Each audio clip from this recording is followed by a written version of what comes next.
So today we're going to be counting down the 5 PC games that you should be playing right now. Note that none of these games are in order, and also to be qualified on this list, all it has to do is be a PC game, and also it just has to have been released around a few months ago, or it just got an update that made the game worth playing again. These games are all recent, so keep that in mind when watching this video, but let's get into it.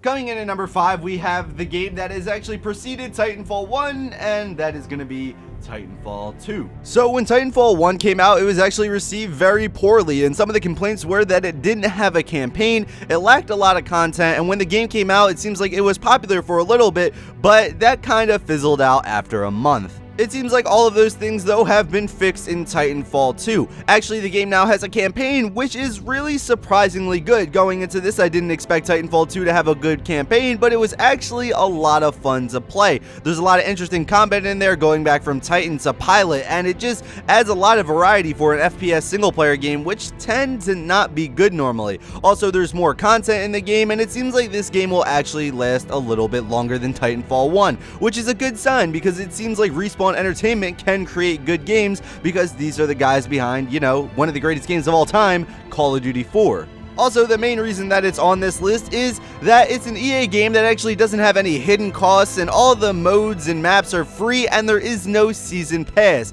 So in a day and age where we're getting fucked over by season passes, and it seems like developers are taking content out of their games so they can sell it to you later, it's really good to see the guys at Respawn come out and say, yes, we're not going to fuck you over, we're actually going to give you all the content in the game, because that's the way we want it to be played. Titanfall 3 hasn't been confirmed yet, and a lot of people are speculating the reason is that they're not selling all this bullshit DLC to you, so EA doesn't really see the point in producing another one. I feel like it's really important here as a community, as the PC gaming community, that we support games like this and we support things that aren't trying to fuck you over. Add on to the fact that this is a good game, and add on to the fact that they're not trying to sell you bullshit DLC. These are the kind of practices that we should support, not only with, talking about how great the game is, but actually going out and purchasing it. It shows that we are willing to pay for games that don't have this DLC, and we will make it financially reasonable for, these game companies to come out with games that aren't trying to fuck you over with DLC constantly. If you were like me and you were wary of buying Titanfall 2, please don't be like that, because Titanfall 2 actually improves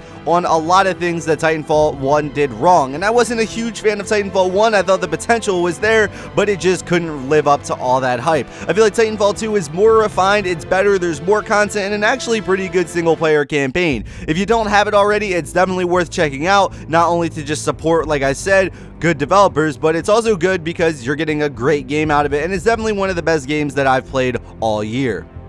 Coming in at number 4, we have Dragon Ball Xenoverse 2, and this is the second time now we have 2 in the title, but let's just go with it. So if you know me at all or have ever been in my streams, you might hear about the love I have for the Dragon Ball series. Dragon Ball was one of my favorite series growing up, and when they came out with multiple games, they eventually started getting shittier and shittier in quality, and then eventually we got the Dragon Ball Xenoverse series, which seemed to revamp everything. So unlike past Dragon Ball games where you're playing the same story over and over again, in this universe you can actually create your own character, go back in the past, and fix the timelines, because things seem to be out of whack in the Dragon Ball timeline. So you're still playing around the same story, but there are slight differences, and you actually get to play with your own character, which is very interesting. Dragon Ball Xenoverse 1 came out a year or two ago, and it was received very well. And Dragon Ball Xenoverse 2 has come out, and it's fixed a lot of the problems that were wrong with the original game. What I will say though, just like any other fighting game that you're going to buy on PC, I recommend you buying a controller for this game. Yes, you can play with keyboard and mouse, but it would be very awkward to try to play this game with a keyboard and mouse. But Dragon Ball Xenoverse 2, a lot of people were saying that they were worried because it was coming out too quick, but with the introduction of new characters from the new series Dragon Ball Super, which if you guys aren't watching, what the fuck are you doing? You should totally be watching it, but they've added in new characters, they've added in new fighting mechanics, and the world is even bigger now. It's very interesting to see how Dragon Ball Xenoverse 2 has actually put in a good bit more content than the first game in such little time. It's going to be interesting to see where they develop this game, because you still have the Dragon Ball Super series going on TV, so it's going to be interesting to see some of the things that they add into this game in the future. Hopefully that's going to mean more characters, more fight scenes, and hopefully more progression in the story that is already there. Yes, this may be a little bit of a biased pick because if you don't like Dragon Ball, then this probably isn't going to be the game for you. It's a very good fighting game, and if you're not even into Dragon Ball, you could probably still enjoy it, but a lot of us are playing it because we like Dragon Ball. And if you don't like Dragon Ball, then watch Dragon Ball again because it's actually really good, and it's actually a really good show, and they make some pretty awesome fucking games. Like, who doesn't like throwing fucking beams out of their hand and hitting other people? That is all I'm going to say about this game. Dragon Ball Xenoverse 2 is a lot better than Dragon Ball Xenoverse 1. I've had a ton of fun playing it, and it's definitely something I recommend if you're a fan of fighting games or just a fan of Dragon Ball in general. It will feed all of your nostalgia, and you will have some of those member berries, because I member. Coming in at number 3, we have Battlefield 1. See, we switched it up. We no longer have games with 2 at the end. We've switched to 1. See, we're evolving a bit. Wow. That's all I can say about Battlefield 1. Battlefield has been an ongoing franchise for a while. My favorite game in the franchise to this date being Battlefield Bad Company 2, but I think Battlefield 1 actually might take the cake here. Because when you go back and you look at all these games coming out recently, you have a lot of games going into the future, going more into the future with jetpacks, Call of Duty, and a lot of us have expressed that we don't really want that in a game. We possibly want them to go even farther back in the past, and it seems like DICE and EA really came through here, and they released Battlefield 1, which if you don't know is Battlefield 1 but based in World War I, and it is fucking awesome. This just goes to show the developers out there that yes, we don't need to have our ADD filled. We can actually, play a game where you have to run around and actually do shit, and we don't need to be jetpacking and eating Mountain Dew, or not eating Mountain Dew, drinking Mountain Dew and eating Doritos constantly. We do not need that. But yes, this is one of my favorite Battlefields since Bad Company 2. It's very interesting to go back into World War I and just see how gritty it was, and just see how many deaths there were. When you go into the campaign originally,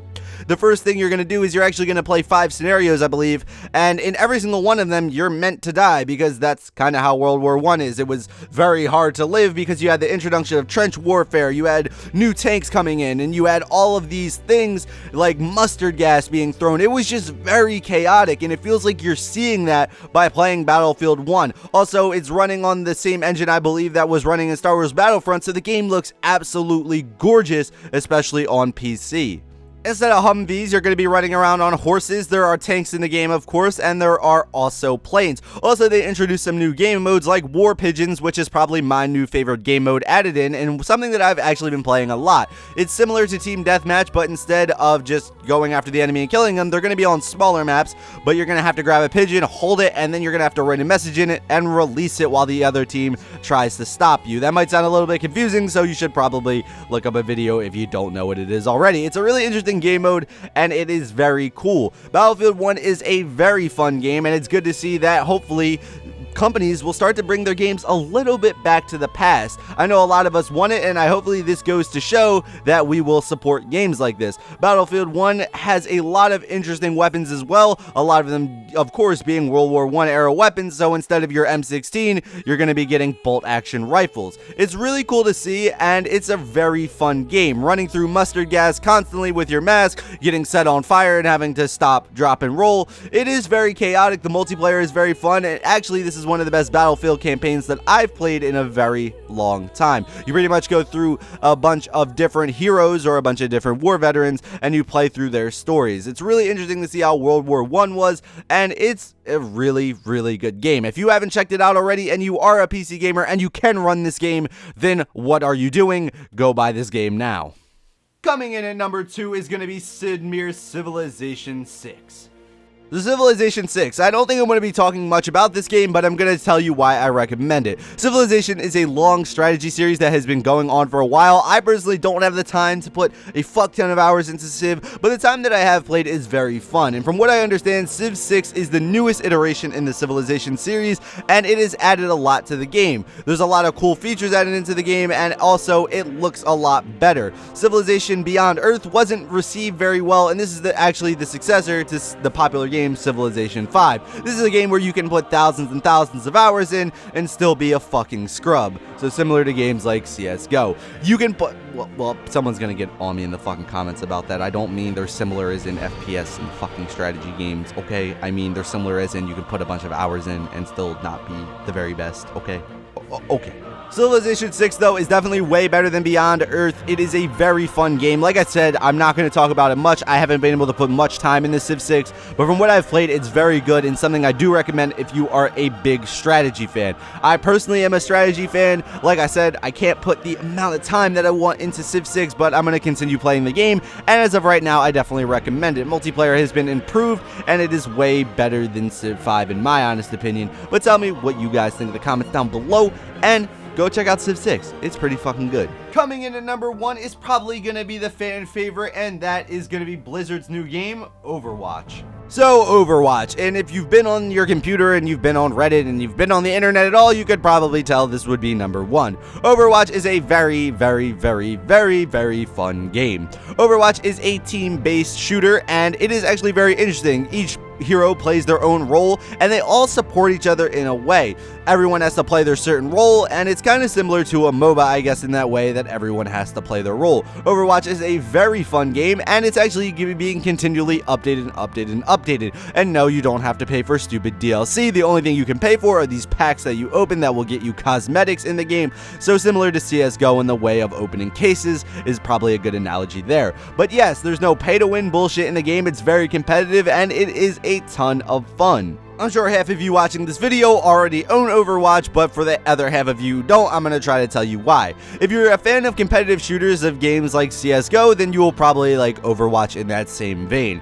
Overwatch is very, very competitive, and it's a really good and balanced game in my opinion. A lot of people can complain about May and a lot of other bullshit, but it's really cool. Also, Blizzard is supporting this game a lot as it's doing very well. They're continually releasing new free heroes that are being added into the game. Also, I believe more maps are coming on the way. So it's really cool to see, though, that Blizzard is really supporting this game, and it's good to see because it's going to keep the replayability of the game going up and up and up. There's always a reason to come back to Overwatch, whether it be to fill your competitive need or to just sit around and fuck around with friends. You can actually play quick play mode. They're also releasing new game modes, I believe, every single week. Don't quote me on that, but I know they are releasing new game modes to keep you coming back and coming back for more. Overwatch is a good game with a lot of replayability. It's actually only $40 to, I believe, so just another reason to buy it. If you haven't bought Overwatch already, I don't know what you're doing. Just like if you haven't bought some of these games on this list, I have no clue what you're doing. So click out of this video, go buy Overwatch. It's very fun.